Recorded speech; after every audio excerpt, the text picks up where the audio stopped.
elementary friends, thanks so much for joining us today. We're continuing our month-long look at cooperation. Today, we're talking about what to do to solve a problem. What if you have a big heavy box at one side of your room and you want to move it to the other side, but it is too heavy for just you? What do? You call a friend, a parent, someone to help you move that box. Today, our story is about exactly that, working together to solve a problem. You're gonna really like this story. Before we get there, let's stand on up, high five a friend, and let's worship together.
Welcome to Story Lab! This week, we're taking a look at the story of someone who took on an epic building project. And it wasn't all smooth skiing.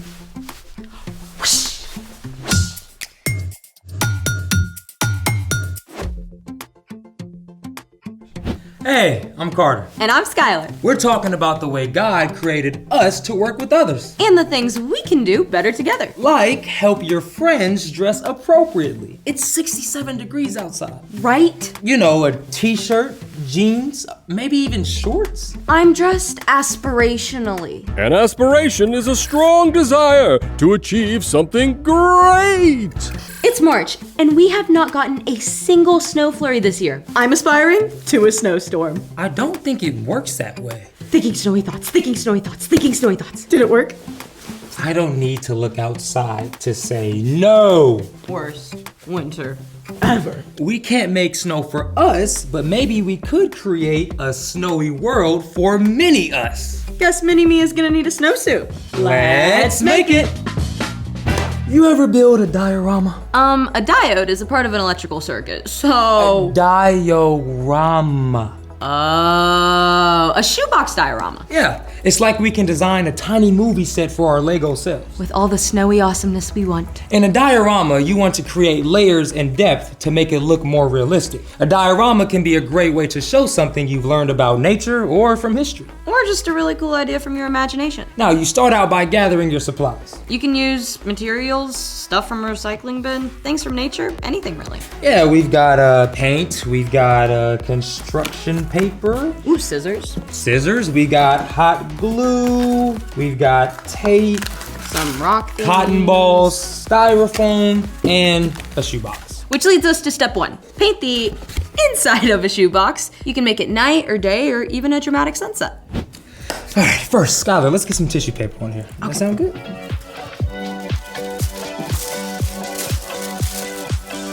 Step 2, create your background. Now, we already tore up some construction paper and cardboard to make some mountains in separate layers.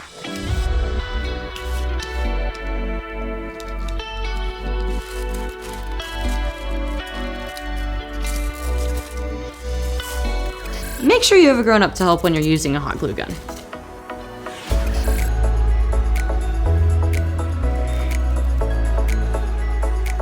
Now we've got some mountains and shapes here. And now, add some sticks. This is the part where you get to arrange everything just how you want, and then glue it down.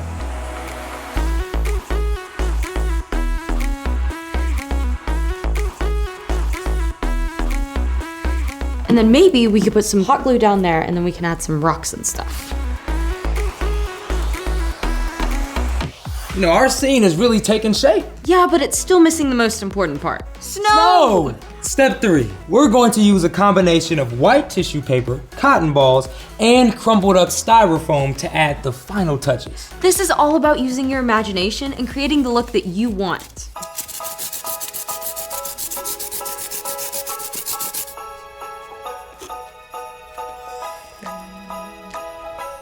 All right, are we ready? Time to hit the slopes. The mountains are calling and I must go. I'm just gonna hang over here and have some s'mores. I couldn't have built all this without you. Thanks. Hey, speaking of building, it's time for The story before the story. Today, we're in the book of Nehemiah. In the beginning, God created a beautiful, perfect world, including us. But when people turned away, God had a plan to restore us to relationship. God chose one man, Abraham, and promised to bless the whole world through his family. Sometimes that family, the Israelites, listened to God. But over and over, they broke their promises. At last, the people were captured and taken to a foreign land. But after 70 years, a new king allowed some of the people to return to their home Judah and the capital city of Jerusalem. There, the people rebuilt God's temple, But the city wall was still broken down, leaving the people open to enemy attack. which is where our story starts. Take it away. Hey everyone, I'm Brian. While some of God's people had returned to Jerusalem, an Israelite named Nehemiah still lived in Persia and served as King Artaxerxes' drink taster. When Nehemiah heard from his brother that the wall of Jerusalem was broken down, he was so upset that he wept. For days Nehemiah ate nothing and cried out to God. Lord, you are the God of heaven. You said, if you return to me, I will bring you back. Listen to the prayers of us all. Give me success today when I bring my request to King Artaxerxes. After talking with God, Nehemiah made a bold move. He went directly to the king. Why are you looking so sad? The city of my people has been destroyed. Fire has burned up its gates. What do you want? If it pleases you, send me to Judah. Let me go to the city of Jerusalem. I want to rebuild it.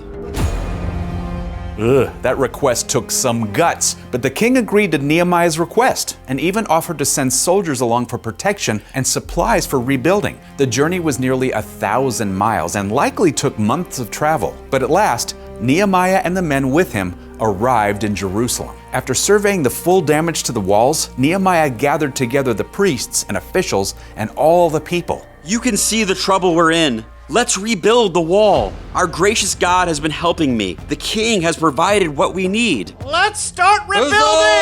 Huzzah! Yeah! The people were excited and ready to get to work. But some officials from neighboring areas, including Sanballat and Tobiah, were not happy to hear the news.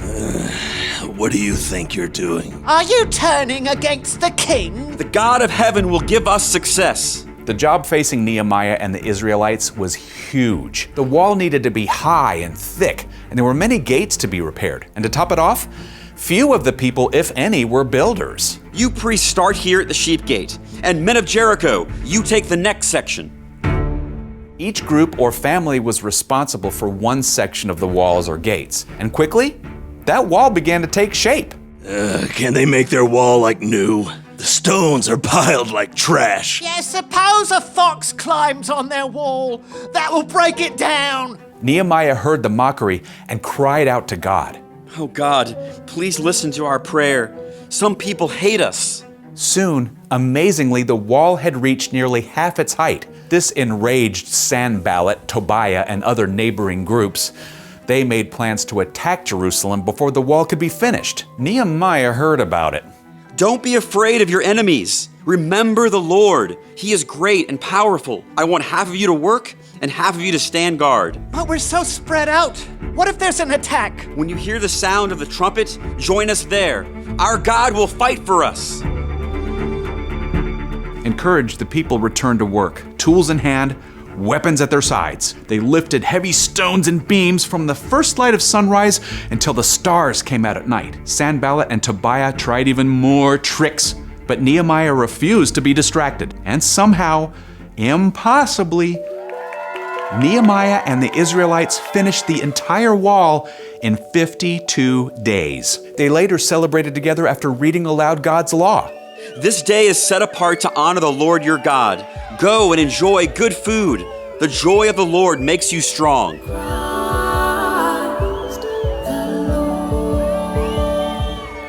Nehemiah and God's people faced an incredibly difficult problem. The walls of Jerusalem had been broken down for nearly 100 years, and they had no experienced builders. But when they chose to work together and trust in God's help, they were able to complete a job that seemed impossible.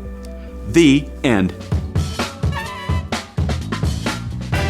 Gotta confess, I get stressed out just putting together a bookcase. But Nehemiah and the Israelites built a ginormous wall around a whole city. In less than 2 months. Totally by hand. It's an amazing thing to consider what they accomplished together. So, what's our part in the story? Well, we were never meant to go it alone. God designed us to work together, to cooperate.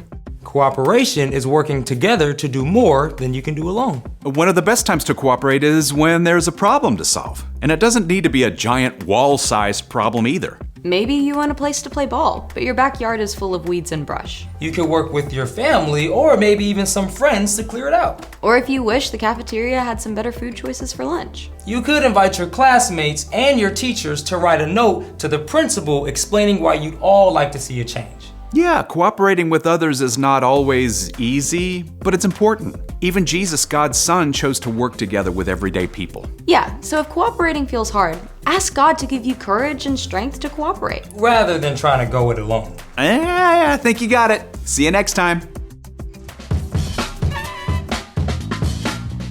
So, here's the thing.